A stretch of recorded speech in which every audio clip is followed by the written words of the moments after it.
cali waxaa lagugu eedeynayaa dembiga ah dil kas ah iyo dhaawac adigoo si bareer ah u dilay marxuum cabdirasaaq yuusuf guure oo ahaa wade mooto bajaaj isla markaana aad dhaawacday dhibane cali xaashi mataan dembigaas oo ka dhacay degmada hodan taariikhdu markay ahayd 8 bishan shanaad 2019 halkan waxaa ka furmay eed ka dhan ah dable booliis cali maxamuud maxamed waxaa gacantiisa ku baxay Allah u naxariistay cabdirasaaq yuusuf guure 8 bishan waxa uu ka mid ahaa wadayaasha mootooyinka bajaajta waxaa sidoo kale halkan jooga dhibane cali xaashi mataan oo isna ahaa sarifle ku dhaawacmay xabad dhex martay marxuumka marqaatiyaal ay shaqo wadaag ahayeen eedeysanaha ayaa la dhageystay iyo baarihii kiiska si isku mid ah ayaa loo dhaariyay waxaana dhammaan dhinacyada dacwadda ay weydiiyeen su'aalo habraaca sharciga ay tilmaamayaan may Soomaalinimo iyo booliisnimo iyo shaqadeedii la idmaday waay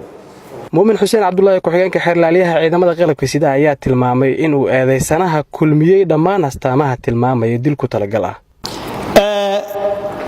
dembiga halkaas ka dhacay waa dembi ulakac markii la yiraahdo waxa la fiirinaa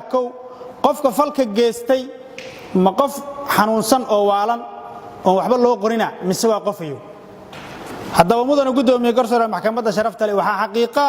in eedeysan cali maxamuud axmed uu yahay qofayo maskax ahaan jir ahaan u dhameystiran oo wax xanuuna aan qabin oo si mataqaana kasdar yani aan mataqaana waali wax uga dhaceen oo san ahayn uu yahay qof isagoo fiyo fal geystay qofayo abu aha aalad wax disho isticmaalay waxa ka dhashay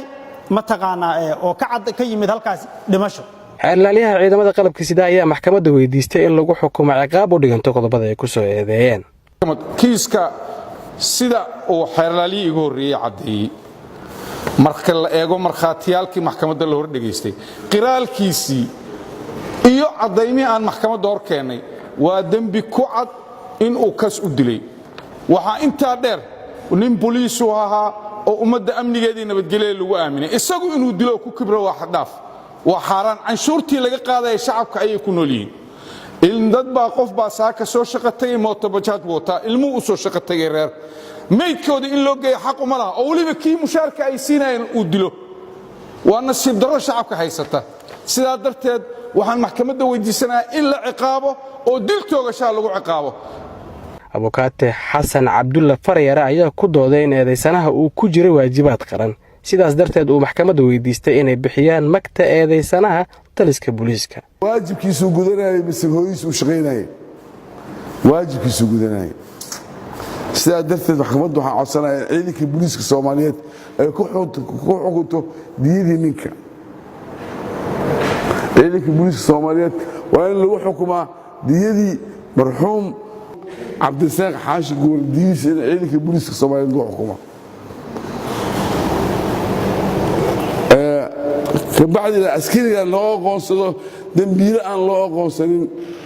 nin waajibkiisa gudanaya loo aqoonsado ka qaybgalayaasha dhageysiga dacwadda maalintan waxa ay ahaayeen ciidamo laga keenay fadhiyada iyo goobaha xaqiijinta baraha amniga caasimadda waxa ay u ahayd 10 waano ugu filan inay dhageystaan natiijada ciqaab ee ka dhalan karta daadinta dhiigga muwaadin aan waxba galabsan gudoomiyaha maxkamadda darajada koowaad ee ciidamada qalabka sida ayaa soo xiray fadhiga maxkamadda oo qaatay saacado badan dhageysiga garmaqalka la xiriira eedeysane cali maxamuud axmed intaas ayuu ku dhameystiran yahay maxkamadda ayaana go'aan ka soo saari doonto Allah u naxariistay waxa mootadan wada ka ahaa cabdirasaaq yuusuf guure oo ahaa wiil dhalinyaro ah waxa isgoyska tarabuunka ee degmada hodan ee gobolka banaadir ku dilay Allah u naxariistay dabla ka tirsan booliiska Soomaaliya oo halkaas ilaala ka hayay 8 bishan aynu ku jirno ee sanadka maxkamadiintiisa